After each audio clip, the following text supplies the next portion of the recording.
Welcome to dear student guys. इस video में कक्षा 10वीं के छात्रों के लिए अभ्यास प्रश्न पत्र जो कि 2023-24 गणित विषय का इसका कंप्लीट सॉल्यूशन लेकर आ चुके हैं। तो गाइस यहाँ पर आप देख सकते हो सेट ए। यहाँ पर हम जो सॉल्यूशंस आपको बताने वाले हैं 100% सही है। तो गाइस यहाँ पर जो क्वेश्चन नंबर 1 है, आप देख सकते हो सही विकल्प चुनकर लिखिए। संख्याओं 5 और 10 का महत्तम समावर्तक यानी एचसीएफ होगा। तो गाइस इसका जो एचसीएफ होगा इसके लिए आप लिखिएगा सही आंसर 5। सी वाला इसका सही आंसर हो जाएगा, क्योंकि गाइज 5 ही इसमें जो सबसे बड़ी संख्या है जिससे हम 5 और 10 दोनों को भाग दे सकते हैं। फिर गाइज यदि किसी द्विघात बहुपद x square plus b x plus c के शून्यक अल्फा और बीटा हो तो अल्फा प्लस बीटा का मान होगा। तो गाइज जो अल्फा प्लस बीटा है इसका जब हम योग करेंगे तो ये माइनस होगा बी अपन ए, और अगर हम इसका गुणनफल अल्फा इंटू बीटा निकालेंगे तो ये होगा सी अपन ए। तो सी इसका करेक्ट आंसर हो जाएगा। फिर है रैखिक समीकरण युग्म a1 x plus b one y plus c one बराबर 0 तथा a2 x plus b two y plus c two बराबर 0 के कोई हल नहीं होने की शर्त है। तो देखिएगा इस जो पहली शर्त है ये अद्वितीय हल के लिए है, ये कोई हल होने के ना होने के लिए है, और ये अनंत अनेक हल होने के लिए है। तो सही आंसर आप लिखेंगे a1 upon a2 equals to b1 upon b2 is not equals to c1 upon c2। अगला क्वेश्चन से गाइस हमें एपी में दिया हुआ है 1 -1 -3 और -5 में सारवंतर है।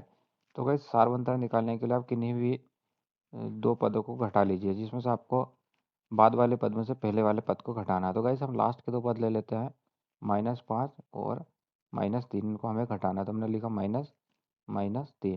फिर गाइस जब हम ब्रैकेट को खोलेंगे तो -5 और ये माइनस माइनस हो जाएगा +3। तो -5 में से माइनस जब हम +3 को जोड़ेंगे तो हमारे पास आ जाएगा -2, जो कि इसका ए वाला करेक्ट आंसर हो जाएगा। फिर है यदि किसी त्रिभुज की एक भुजा के समांतर माध्य को, तो गाइस यहाँ पर किसी त्रिभुज की एक भुजा के समांतर अन्य दो भुजाओं को भिन्न भिन्न बिंदुओं पर प्रतिच्छेद करने के लिए एक रेखा खींची जाए तो ये अन्य दो भुजाओं को एक ही अनुपात में विभाजित हो जाती है। इस कथन को निम्नलिखित नाम से जाना जाता है। तो गाइस इसका सीधा आंसर आप याद कीजिएगा, आधारभूत अनुपातिका प्रमेय। इसका करेक्ट आंसर हो जाएगा ए वाला। अगला जो क्वेश्चन है गाइस यहाँ पर ध्यान से देखिएगा आप, बिंदु ए जिसमें 1 और -2 और बिंदु बी -3 4 को मिलाने वाले रेखाखंड के मध्य बिंदु के निर्देशांक होंगे। तो गाइस ये होंगे ए वाला करेक्ट आंसर -1 1। फिर अगला जो क्वेश्चन है गाइस रिक्त स्थान भरिए जिसमें 3√2 एक खाली स्थान संख्या है। तो यहाँ पर आप लिखेगा अपरिमेय। जब भी गाइस आपको रूट वाली संख्या दिखे तो इस तरीके की संख्या होती है अपरिमेय संख्या। फिर है यदि पी एक्स एक द्विघात बहुपद है तो पी एक्स बराबर 0 को क्या कहते हैं? तो इसको कहते हैं गाइस वर्ग समीकरण। अगला है किसी द्विघात समीकरण के मूल यदि वास्तविक और समान होते तो व्यक्तिकर का मान होता है 0। तो यहाँ पर आप देख पाएंगे 0। फिर है समांतर श्रेणी a plus d a plus 2d a plus 3d का 10वां पद होगा तो गाइस ए प्लस 9d। फिर वे सभी आकृति जिनके आकार समान होते हैं परंतु इनके माप समान होने की आवश्यक नहीं है, ये कहलाती हैं समरूप आकृतियाँ। तो 5वें में आप लिखिएगा समरूप। और छठवा है गाइस बिंदु 0 4 खाली स्थान अक्ष पर स्थित है। यहाँ पर आप लिखिएगा y अक्ष पर, क्योंकि गाइस यहाँ पर x अक्ष 0 है तो जो बिंदु है y अक्ष पर होगा, और यदि ये होता 4 0 तो फिर ये होता x अक्ष पर स्थित। अब गाइस यहाँ पर इंग्लिश मीडियम वाले स्टूडेंट्स के लिए नीचे दिया हुआ है इंग्लिश में, आप लिख सकते हैं इसे।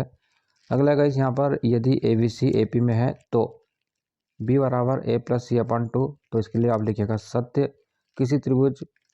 किसी निश्चित घटना की प्रायिकता 1 होती है तो ये आप लिखिएगा सत्य। गोले का संपूर्ण पृष्ठ पाई आर स्क्वायर होता है जहाँ r गोले की त्रिज्या, यह है असत्य, क्योंकि गाइस ये हमें दिया हुआ हमें दिया हुआ है वर्ग का क्षेत्रफल, और गोले का संपूर्ण पृष्ठ होता है गाइस 4/3 जो गोले का संपूर्ण पृष्ठ होता है 4 पाई आर स्क्वायर, और 4/3 पाई आर क्यूब होता है इसका आयतन। फिर है गाइस यहाँ पर किसी वृत्त की अनंत स्पर्शरेखाएं हो सकती हैं तो इसके लिए आप लिखिएगा असत्य। फिर किसी घटना की प्रायिकता P, यहाँ पर गाइस 0 के बराबर या 0 से बड़ा और 1 से छोटा या 1 के बराबर, तो आप लिखिएगा सत्य। फिर क्षैतिज तल से ऊपर की ओर देखने पर दृष्टि रेखा क्षैतिज के साथ अवनमन कोण बनाती है, ये होगा असत्य, क्योंकि गाइस ये बनाती है उन्नयन कोण, तो यहाँ पर आप लिखिएगा असत्य। अब देखिएगा गाइस अगले हमें सही जोड़ी बनाना है, तो यहाँ पर आप देख पाएंगे सही जोड़ी। पहले के लिए गाइस आप लिखिएगा 10 स्क्वायर सेक स्क्वायर थीटा -1 के लिए आप लिखिएगा 10 स्क्वायर थीटा। फिर कॉट थीटा के लिए आप लिखेगा 1/10 थीटा, 1 - sin स्क्वायर थीटा के लिए आप लिखेगा कोसेक स्क्वायर थीटा।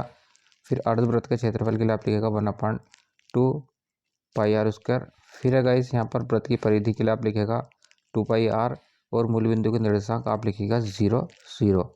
तो आप यहाँ पर इसका स्क्रीनशॉट ले सकते हैं गाइस, और हम इसका डाउनलोड PDF लिंक भी देने वाले हैं, जिससे कि आप सभी विषय के पेपर डाउनलोड कर सकें। अब गाइस यहाँ पर एक बाकी एक शब्द में उत्तर लिखना है, तो आप देख पाएंगे। पहले के लिए आप लिखेगा हाँ, दूसरे के लिए आप लिखेगा 30, तीसरे के लिए आप लिखेगा D बराबर B² - 4AC, चौथे के लिए आप लिखेगा 2 बिंदु, और शंकु का आयतन का लिखेगा आप 1/3 पाई आर स्क्वायर, और यहाँ पर 3 3 4 5 5 का समांतर माध्य। तो आपको इन सभी को जोड़कर जितने अंक हैं 1 2 3 4 5, तो सबको जोड़कर 5 का भाग देंगे, तो समांतर माध्य आएगा आपके पास 4। तो इसका सही आंसर हो जाएगा 4। अब गाइस यहाँ पर ये जो क्वेश्चन है ये बड़े क्वेश्चन हैं, तो जो वीडियो इसकी लेंथ काफ़ी ज़्यादा होने वाली है, इसलिए हम यहाँ पर आपको नहीं बता रहे हैं। अगर आप इसके आंसर चाहते तो हमें कमेंट्स करके ज़रूर बताइएगा, या वीडियो डिस्क्रिप्शन में हमने इसका लिंक डाल दिया है, वहाँ पर आप जाकर डाउनलोड कर लेना। या गाइस आप सीधे गूगल पर सर्च कीजिएगा 91 एग्ज़ाम्स, 91 एग्ज़ाम सर्च कीजिएगा, तो यहाँ पर आपको हमारा वेबसाइट मिल जाएगा, जिस पर आपको सभी प्रश्नों के आंसर्स की के साथ में आंसर मिल जाएंगे। Thanks for